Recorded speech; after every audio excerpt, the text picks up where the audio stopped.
Okay, we'll do the chapter number 10, that is light, reflection and refraction. Okay, actually what is light? First we'll discuss that light is a form of energy which gives us the power of vision. Actually light is a form of energy which gives us the power of vision. Means if there is no light, there will be darkness around.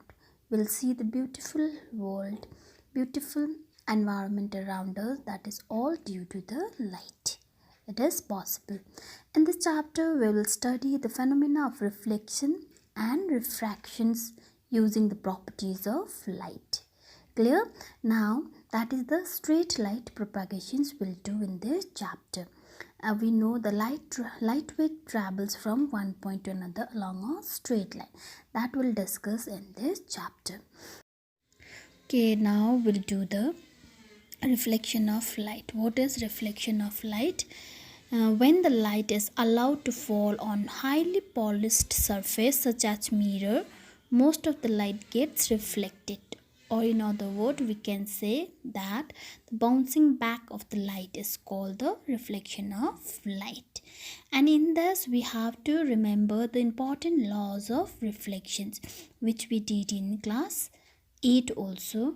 Now here important law of reflection. First law we have the angle of incident is always equal to angle of reflections. Just look at here, it will pass, that means the light which will pass first, that is the incident ray, and after reflecting after striking on the highly polished surface area, the light will bounce back in the same plane, that is the reflected ray we called. That means this first law is the angle of incident is always equal to angle of reflection. तिमीले angle of incident तिमीले light जतिको एंगलमा strike गर्यो polished एरियामा त्यतिकै एंगलमा reflect back भएर जान्छ. Okay, this is the first law. And the second law we have the incident ray, the reflected ray and the normal to the reflecting surface at the point of incident lies in the same plane. Look at here this reflections of light ma yo incident ray normal reflected एउटै plane मा छ अनि एउटै side मा छ. That is the second law of reflection, and thus two are the very important law of reflection which we have to remember. Now in this chapter हामी यो chapter मा चाहिँ what we will do reflection of light by spherical mirror and refractions of light and the applications in real life situations. This terms will do in the chapter. First we'll do the okay, what is a spherical mirror? Actually mirror whose reflecting surface are curved inward or outward spherically are called spherical mirror. Just look at this. This is the example of spherical mirror. Other example, for example, the spoon. You all have seen the spoon. Spoon, the curved surface of shining spoon can be considered as curved mirror. Clear? That is the spherical mirror. Now, reflections of light by spherical mirror will do. How the light will reflect in the spherical mirror. And you have to remember that when the highly polished surface area is curved inward, it's called concave mirror, and the curved outward, it's called the convex mirror. And concave mirror is also called converging mirror, and convex mirror is also called diverging, that is the diverging mirror. It is curved inward, act as concave, that means curved inward भित्रपट्टि पर्छ, that is the concave mirror. Curved outward, that is act as convex mirror.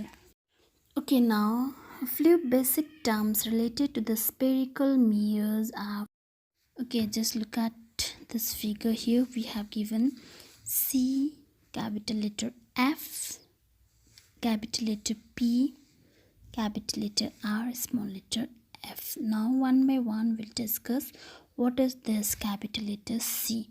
This capital letter C is the center of curvature. That means this is the center of curvature. This point is called center of curvature of the spherical mirror, and it is represented by the letter C. And also you have to remember that the center of curvature is not a part of the mirror. This is not a part of the mirror. It lies outside its reflecting surface. Clear? Now next we have another point we have, that is the capital letter F. This capital letter F is focus point. The point on the principal axis where all parallel rays meets after reflection is called as principal focus or focus. It is denoted by capital letter F. Okay, now next just look at the figure. Here you have the straight line, that is the principal axis. What is principal axis? That you have to understand first. Principal axis is the line joining the pole and center of curvature of the spherical mirror is called principal axis. And what is pole? Next thing, pole is the geometrical central point of the reflecting spherical surface, and it is denoted by capital letter P. That means this pole is the midpoint of the spherical mirror, and it is represented with capital letter P. Now next we have this R. What is R? Capital letter R. It's a radius of curvature. The distance between the pole and the center of curvature, the radius of the hollow sphere of which the mirror is a part. That means this radius of curvature it's a distance between pole and the center of curvature. Look at the figure also. Now next we have small letter f. The figure, what is this small letter f? This small letter f is a focal length, means the distance between the pole and the focus point is called the focal length. Now we have the aperture. Aperture means the width of reflecting spherical surface. That means spherical surface area ko width kotro cha, reflect hune area kotro cha, that is the aperture we call. Now next important relationships you have to remember. Relationship between focal length and radius of curvature, that is capital letter F is equal to capital letter R divided by 2. Okay, in our next class we'll do image formation by spherical mirror.